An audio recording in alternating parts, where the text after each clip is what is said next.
Citizens speak out. People in countries like Afghanistan, Bahrain, Belarus, China, Israel, Jordan, Libya, the Netherlands, Pakistan, Palestine, Senegal, Syria, Yemen, and United States of America continue to gather together and stand up for their rights to improved living conditions that include basic freedoms, democratic participation, and personal safety. China. The Tibetan Center for Human Rights and Democracy reported to Radio Free Asia that Chinese authorities had detained over 60 Tibetan protesters in Garzê, a Tibetan region of Sichuan province, where people were rallying for Tibetan independence, the return of the Dalai Lama, religious freedom, and the release of political prisoners detained since last year. Senegal. Following protests Thursday, in which over 100 people were injured in clashes with riot police, President Abdoulaye Wade agreed to maintain the country's current constitution rather than make changes that would have paved the way for his unpopular son to take over as leader upon the passing of the 85-year-old president. The Netherlands Parliament member Geert Wilders, whose Freedom Party is the third largest in the Dutch Parliament, was acquitted Thursday of charges of hate speech against Muslims, with the court stating that although his statements about Islam could be considered shocking, hurtful and offensive to many, they were made in the context of legitimate political debate and were therefore considered within the realm of free speech and not a criminal act. United States. As police officers in Long Beach, California gathered Wednesday for an awards ceremony recognizing outstanding service and officers injured in the line of duty, a group of community members rallied outside, protesting what they said was the police department's unnecessary brutality,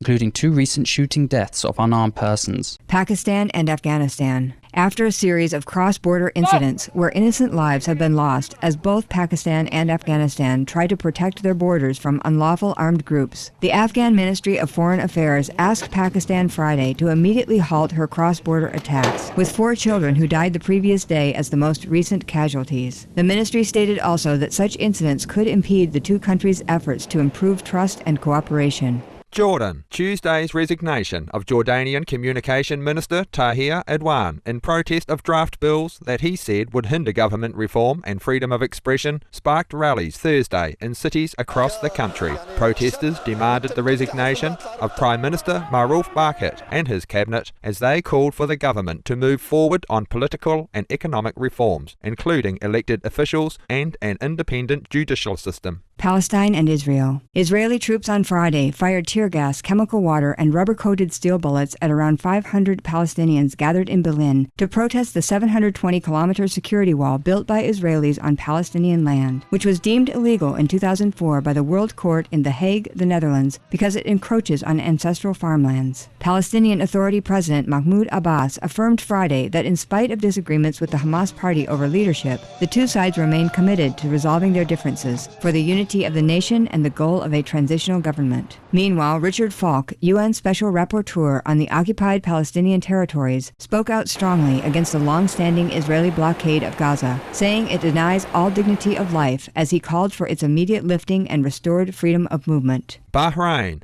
United Nations Human Rights Chief Navi Pillay and United Nations Secretary-General Ban Ki-moon both conveyed deep concern over the harsh jail terms, including life sentences, that have been recently imposed on 21 political activists and human rights defenders. Belarus. According to a report published by the Belarusian human rights agency Vyasna, some 450 people, including 16 journalists, were arrested in cities across the country as thousands participated in an internet-organized silent rally in which people clapped their hands to show their protest of the government and its economic policy. Along with the arrests, the country's 17-year president, Alexander Lukashenko, has reportedly threatened to shut down the internet. Libya. On Friday, with the help of the Red Cross, more than 300 citizens, 51 of whom had been previously detained by government forces, travelled by boat from Tripoli to joyously reunite with family members in the port city of Benghazi. In exchange, activists agreed that 110 other citizens would be allowed to return to Tripoli via the Red Cross vessel from Benghazi. Also on Friday, in an interview with France-based Le Figaro News, Mr. Mahmoud Shaman of Libya's Interim Transitional National Council confirmed that indirect talks with Colonel Gaddafi were being held in Paris, France and South Africa toward a potential agreement that the leader would step aside for a new government. Yemen. During his Thursday visit to meet Yemen's acting leader, Vice President Abdurabu Mansour Hadi, U.S. Assistant Secretary of State for Near Eastern Affairs Jeffrey Feltman urged all sides towards an immediate, peaceful and orderly transition of power.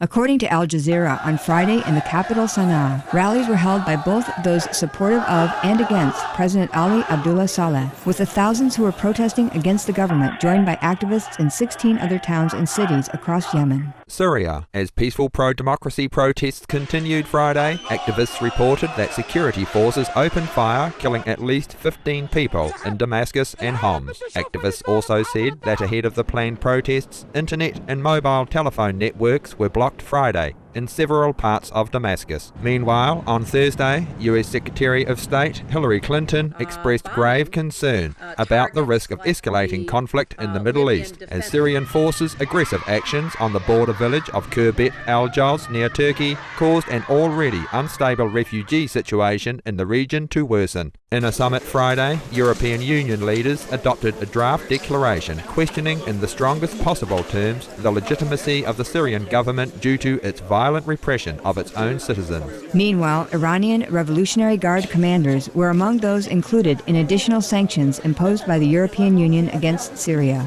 for their role in providing the Syrian government equipment for its violent crackdown against protesters and civilians. With deep sympathies for those who have lost their lives, as well as the injured and suffering, we continue to pray for all conflicts to subside and for people in nations the world over to choose lives of shared freedom, dignity and peace.